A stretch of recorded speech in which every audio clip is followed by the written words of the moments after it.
I have taken my facsimile copy of the handwritten manuscript of Mary Shelley's Frankenstein on a literary pilgrimage to the land of her birth. We are in Geneva.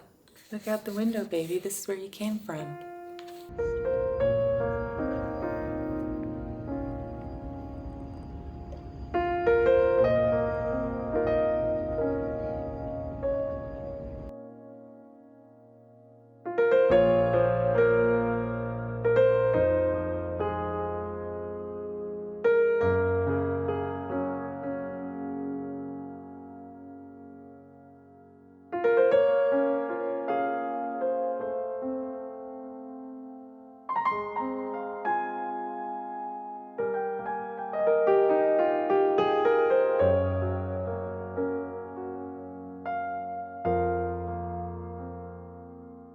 The 18-year-old Mary Godwin came to Geneva while she was traveling with her months-old baby and her lover, Percy Shelley, and her stepsister, Claire Claremont, who was pregnant with Lord Byron's baby and had convinced them to follow Lord Byron to Geneva, where he was staying with his traveling doctor, John Polidori, at an estate called the Villa Diodati, which was named after the family that had previously owned it, who were related to Charles Diodati, who was John Milton's best friend. And when the Shelleys and Byron and company were here, it was the summer of 1816. I can't believe I just got to say when they were here. I'm here. They were here.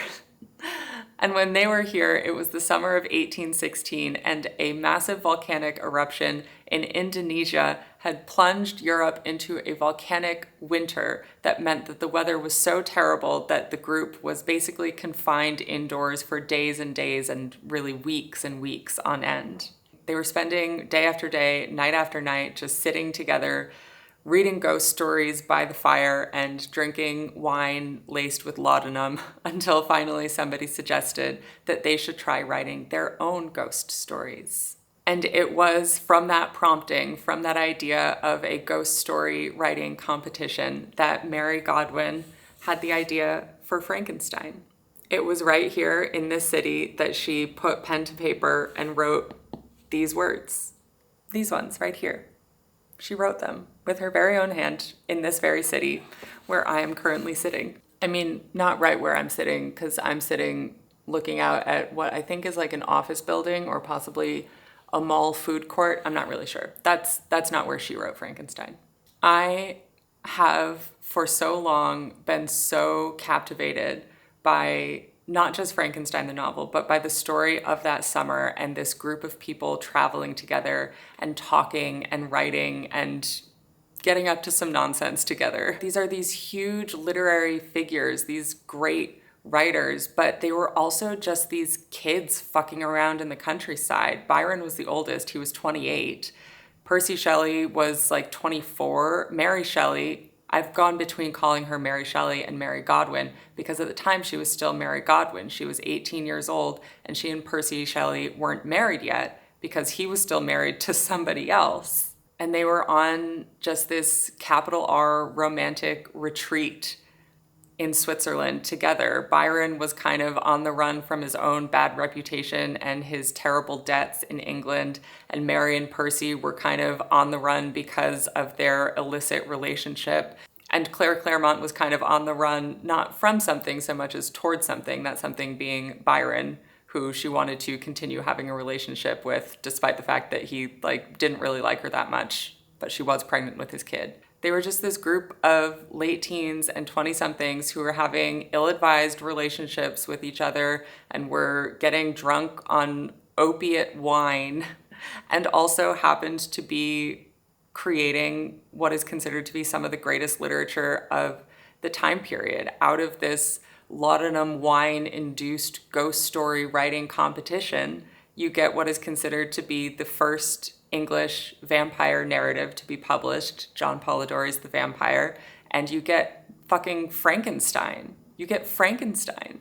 And I am here, like I said, on a literary pilgrimage. I'm going to walk around the outskirts of the Villa Diodati. I'm going to wander some of the oldest parts of the city. I'm going to be looking out at the same views that they would have been. I'm going to be just drinking in the environment. And during it all, I'm going to be reading the things that they were writing while they were here.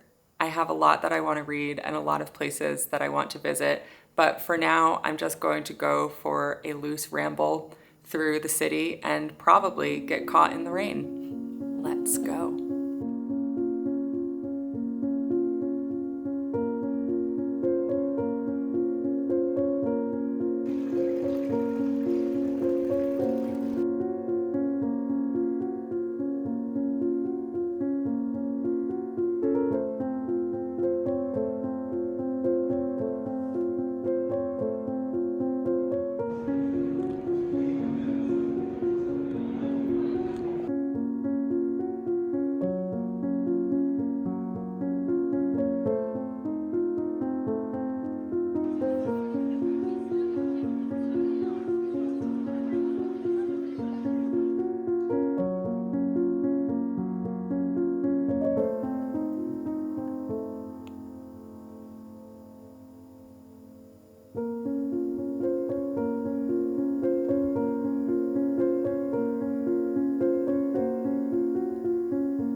Okay, today I'm heading over to pay my respects to the Villa Diodati, which is where Byron and Polidori were staying in the summer of 1816. Byron had left England in 1816, and as it turned out, he would never actually return. He would die without ever having gone back to England. He had this really terrible reputation in England. He had also racked up some pretty catastrophic debts for himself, but he had become at a relatively young age this literary celebrity after the publication of some of his work, gained him this massive success and this public fascination. And then he had this series of very public, again, affairs. He was married himself during some of these affairs. He had affairs with married women. One such woman, Lady Caroline Lamb, described him as mad, bad, and dangerous to know. Part of the reason that things got to kind of a breaking point for him in England, aside from the catastrophic debts, was that a very persistent rumor started that he was having an affair with his own half-sister. They had been raised totally apart from each other and not met until they were adults. They became very close as adults, and the rumors existed that they were having a sexual affair. I don't actually know whether there's any truth to that. I don't know if it's possible to know whether there is, but if there's any romanticism or Byron specialists watching this, please let me know. From what I've looked through, there's definitely some letters he wrote that have some ambiguous descriptions of how meeting her child was very meaningful to him, and some people interpret that as evidence that her child was his child, that he fathered his half-sister's child. I don't actually know, though, whether there's any legitimacy or if it's just rumors, but in terms of what it meant for his life that the rumors did exist, it brought things to a point where he kind of fled the country, never to return, as it turns out. And so kind of running away from his own reputation was part of what brought him to Geneva in 1816, and specifically to the Villa Diodati. The villa today is not a public site. I think that it's just like apartment buildings or something. It's private residences, and so I won't be able to go in. I probably won't even be able to go close up, and I'm definitely going to be mindful of the fact that this is not a public landmark when I'm filming, so I'm not sure how much filming of the building itself I'll actually be doing. It's about an hour's walk along the lakeside for me to get there. And once I get there, I'm just going to see what there is to see and revel in the fact that I will probably be standing right where Mary Shelley once stood. I am very interested in all the other writers as well. I'm trying to frame this for myself as an immersive experience for the entire set of writers who were in Geneva that summer, writing and commuting and all those kinds of things. But my mind just always goes back to Mary Shelley because she's my girl, you know, that's my best friend. But really the focus today is Byron and Polidori and the savory breakfast pastry that I will be eating very soon.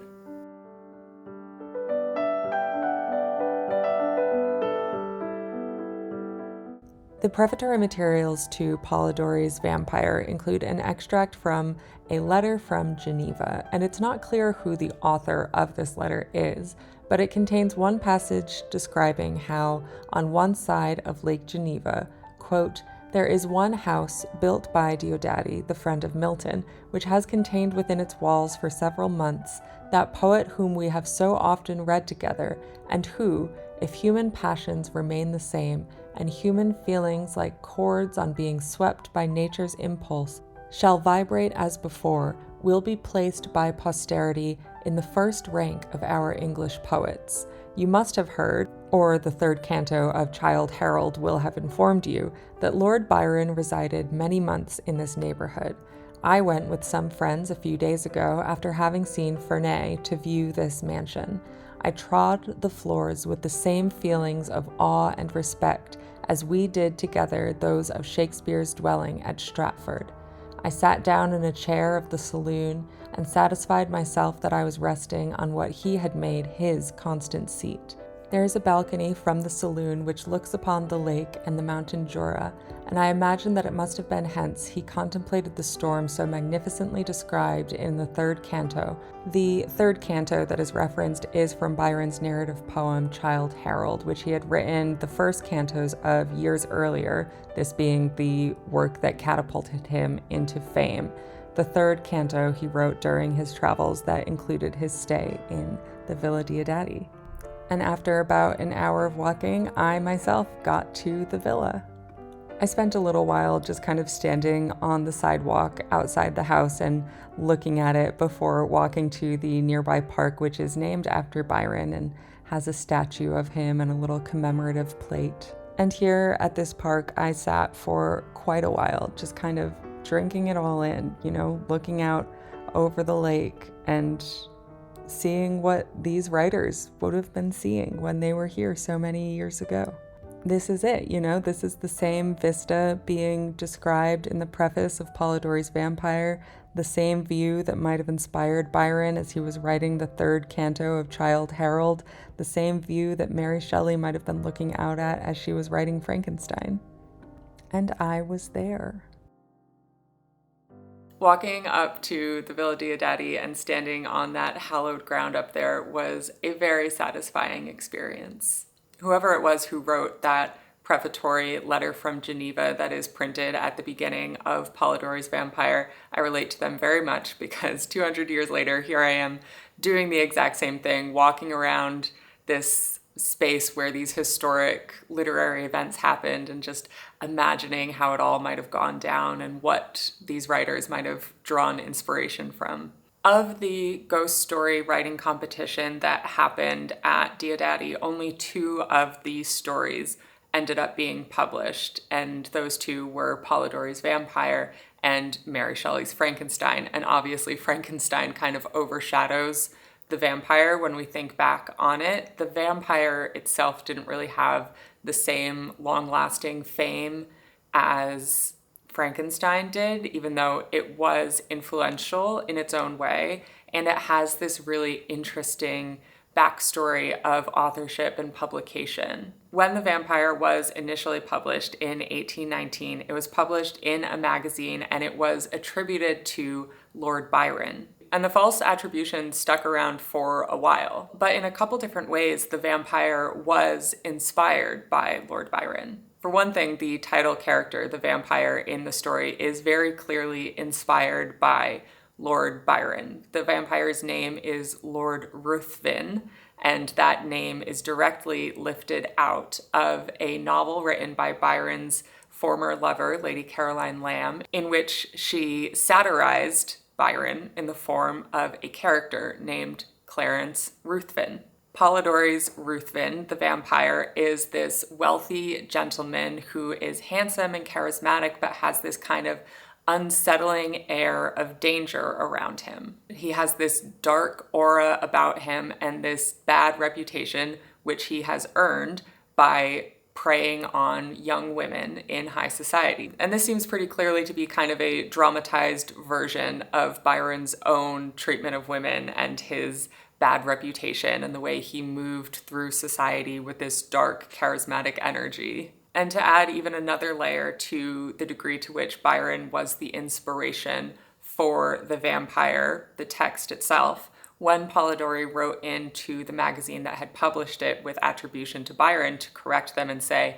no, actually, I wrote this story, he did say that while he authored it, that, and I think this is a direct quote, the groundwork is certainly Lord Byron's. And what that seems to mean, that the groundwork is Lord Byron's, is that Polidori's Vampyre was based on an unfinished fragment of a novel, which was Byron's contribution to the ghost story writing competition. Byron never ended up finishing his story, but in whatever form it was, Polidori read it and expanded it and changed some things in it and turned it into the Vampyre.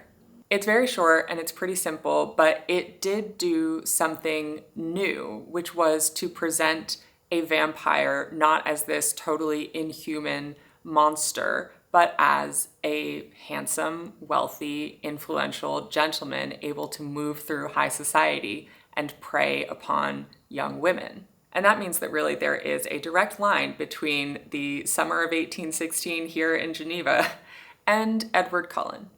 Even though The Vampyre and Frankenstein were the only two pieces of literature to be published as a result of that ghost story writing competition, there was a lot of literature and a lot of other non-fictional writing that came out of this group of writers' time spent here in Geneva. One of those pieces of nonfiction writing is a travel narrative co-authored by Mary and Percy Shelley that describes their journey throughout Europe. I think it goes from England to France to Switzerland and then up to the Netherlands and back to England. And in the section of this travel narrative in which Mary Shelley is describing their time spent in Geneva, she has the following to say about the city.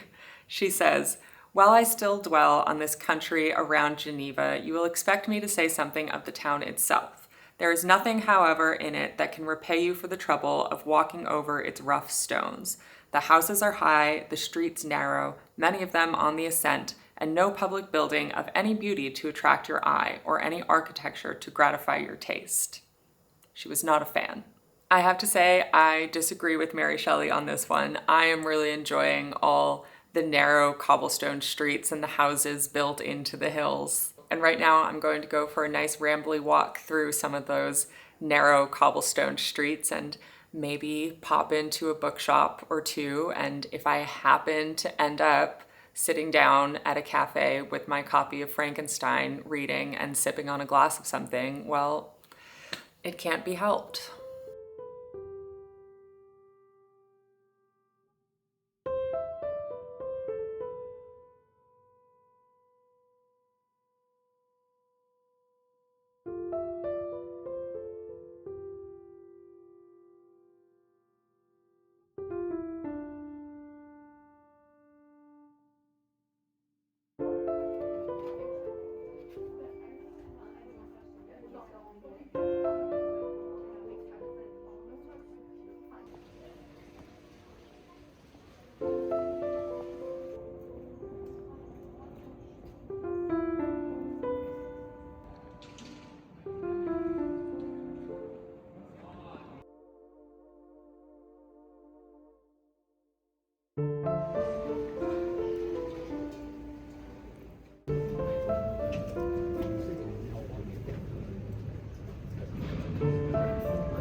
The part of Frankenstein that I was reading while sitting at the cafe is one of my favorite parts of the story. It's the point at which Frankenstein encounters the monster for the first time, and the monster speaks to him and begins to tell his story. I love this part of the story because, for one thing, it's just so unexpected when the monster begins to speak and speak eloquently and tell his story, and the story is so moving and so sad.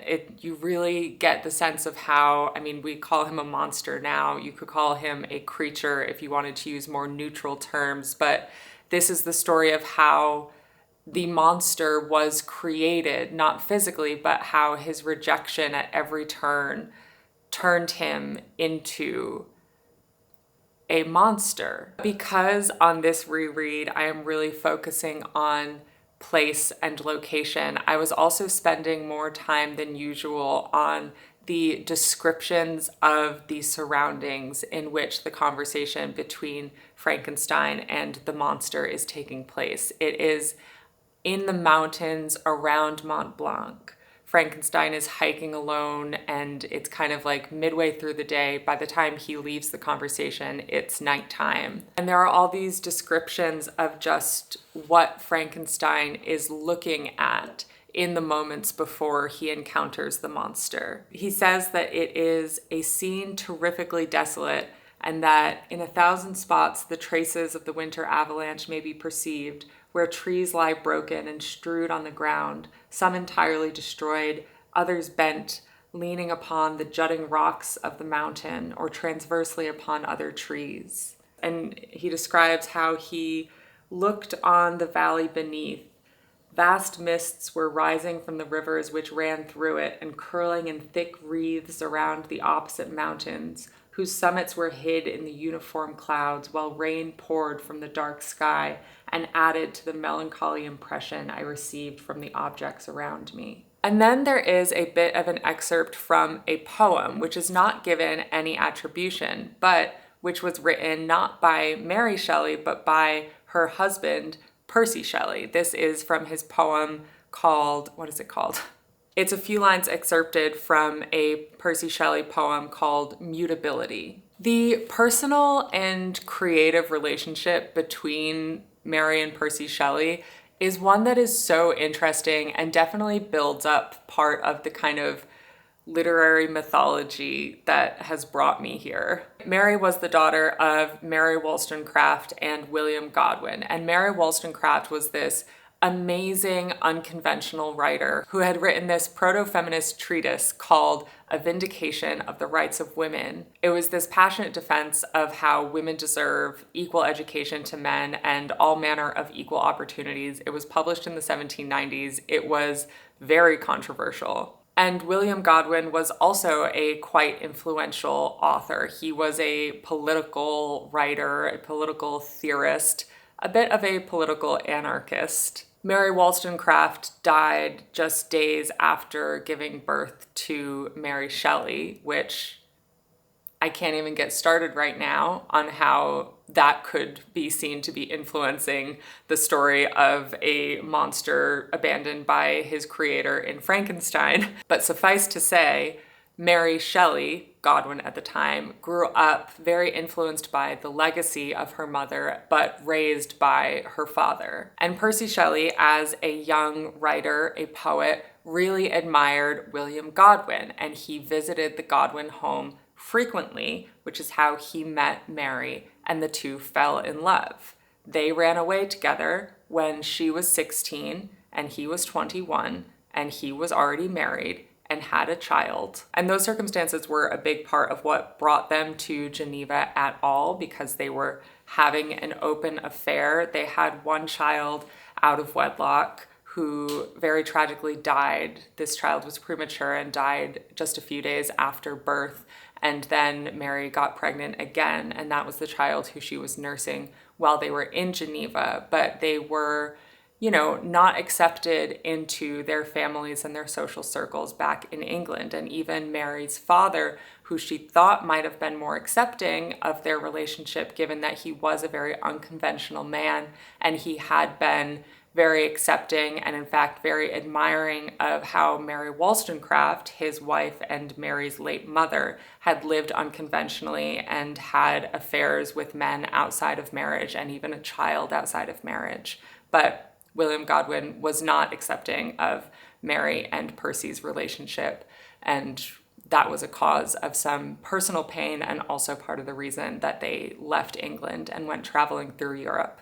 The relationship between Mary and Percy is so interesting because it is so fraught with, drama is maybe too simple of a word for it, but turmoil and passion and flouting the rules of society and hurting other people and throwing all other concerns to the side in order to just be together. And there also seems to have been a really strong through line of passion for each other's writing that existed throughout their relationship. In the preface to the 1831 edition of Frankenstein, Mary Shelley, and she was by that time Mary Shelley, no longer Mary Godwin, writes about the early days of her and Percy's relationship. And she says, "My husband was from the first very anxious that I should prove myself worthy of my parentage and enroll myself on the page of fame. He was forever inciting me to obtain literary reputation,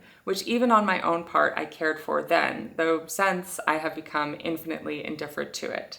At this time he desired that I should write, not so much with the idea that I could produce anything worthy of notice, but that he might himself judge how far I possessed the promise of better things hereafter." He encouraged her writing. He was in favor of her pursuing a literary career. And in the manuscript of Frankenstein, you can see throughout some places where the handwriting in the margins is different. And those are the points at which Percy Shelley, in the role of kind of an editor and proofreader, is making some suggestions or some comments or changes. And it's just a little bit here, a little bit there. I think the current scholarly consensus is that throughout the whole of Frankenstein, there are 3,000 words that could be attributed to him, including the poem. But unsurprisingly, there was a time after the initial publication of Frankenstein in 1818 that the public was speculating that it must have been Percy Shelley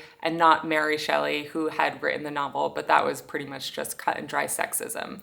Also, like 2 years ago in my comment section, some troll started to try to antagonize people by saying that Percy Shelley was the true author of Frankenstein, which felt like very strange. You know, surely in the past 200 odd years, we should have gotten more creative with our misogyny, but apparently not. Apparently the classics are still being returned to. Anyway, Mary Shelley was the author, Percy Shelley was an editor, and for my part, I find it kind of sweet to think about the collaborative, conversational relationship they had about each other's work. I don't find it patronizing to think that he would have been making suggestions in the margins or anything like that. I'm kind of charmed by the idea of them reading over each other's work and offering suggestions and going back and forth in this way. Theirs was certainly not a perfect or like an aspirational relationship. You know, as I said, she was 16 and he was 21 when they eloped together. He was married to somebody else, and Percy and Mary were only able to get married once Percy's existing wife had committed suicide. On top of that, there were a variety of other apparent stressors in their marriage. Percy Shelley believed in free love, which he did extend to women. It wasn't that this was just his logic for being able to cheat on his wife. He believed that women should be able to have affairs outside of marriage and should be able to freely choose their sexual partners, and he himself was interested in having affairs outside of marriage. One of his affairs outside of marriage, there's no exact proof of this, but may have been with Claire Clairmont, Mary Shelley's stepsister, with whom they were traveling in Geneva in 1816. I have no desire to romanticize their relationship, but I do find it just so interesting. And their relationship is also always made more interesting to me when I think about how when Percy Shelley died, he was cremated, but his heart was like calcified and it didn't completely burn to ash. It just kind of stayed as this little calcified lump. And so then Mary Shelley took his heart and wrapped it in a handkerchief along with a fragment of his writing and kept it in her desk until she died. And that's cool as hell. Percy Shelley died while boating on a lake, but don't worry, I survived my excursion. And anyway, he was on a totally different lake when he died. Lake Geneva, or Lake Léman to mispronounce it by its French name, is described in Byron's narrative poem Childe Harold's Pilgrimage. The speaker of this poem, which I've mentioned a couple times now, is disillusioned with the world and wandering, and his attempts to replace society with nature lead him right here to this lake. Canto 3, the speaker says, Lake Leman woos me with its crystal face, the mirror where the stars and mountains view the stillness of their aspect in each trace its clear depth yields of their far height and hue. He further describes the lake as a pure bosom which nurses the connected Rhone River like a loving mother nursing a wayward child. This lake really is so placid and so beautiful to be out on and even to view from the shores. Once the boat took us a little farther out and the clouds cleared up a little bit, I could just about make out the shape of Mont Blanc in the distance, the mountain which was the subject of one of Percy Shelley's poems, which he wrote during this time in Geneva. Shelley describes how far, far above, piercing the infinite sky, Mont Blanc appears, still, snowy, and serene, its subject mountains, their unearthly forms piled around it.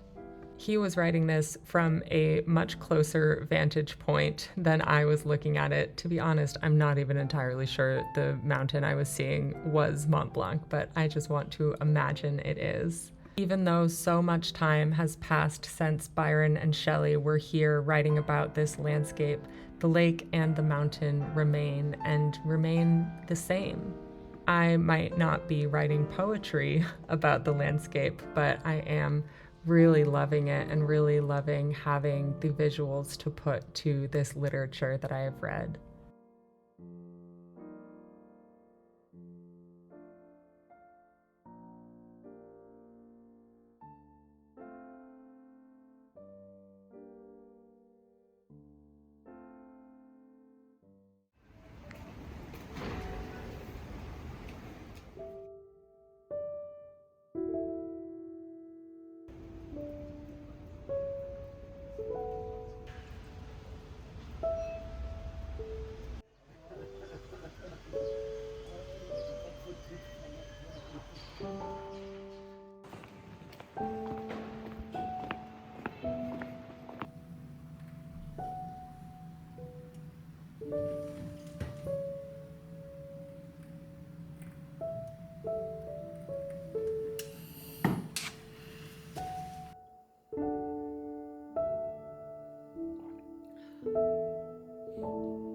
I need to say something that will put a conclusion on this pilgrimage, but I don't know how to sum up how I feel about everywhere I've been and everything I've been reading and doing and seeing. I'm so happy. I can say, I think that anytime I'm reading through a theme of any kind, whether it's a school of criticism I'm filtering my reading through, or a theme I'm trying to track, or even just holding a word or a concept in mind when going into reading something, it always feels like it points me towards things that I might not have otherwise noticed, and it feels like it helps me to experience a text in a different way than if I just sat down and read it with an open-ended interest in just reading the book. And so in the past week, as I have been reading Byron and Polidori and the Shelleys, most of the things I've been reading I have read before, but this time I'm reading them for this purpose and kind of through this theme of location, of the city of Geneva, of Lac Leman, of Mont Blanc. And so I've really been lingering in a new way over any descriptions of place and holding those literary descriptions from the early 1800s in mind next to my own experiences as I'm walking through these locations or looking at them or just experiencing any of the things that feel specific to this location as I've been traveling here for the first time. I've been reading the poetry, the fiction, the nonfiction that came out of the time that this group spent in this location. And now on my final night, I'm going to kind of end at the beginning. During that rainy, fateful summer of 1816, the whole group was sitting around with their laudanum wine, reading ghost stories by the fire, And the specific ghost stories they were reading were from a volume called Fantasmagoriana, originally in German. They were reading it translated into French. Well, I have rainy weather, even though it's the fall of 2025 and not the summer of 1816. And I have wine, although it's not spiked with laudanum and it's Argentinian rather than Swiss.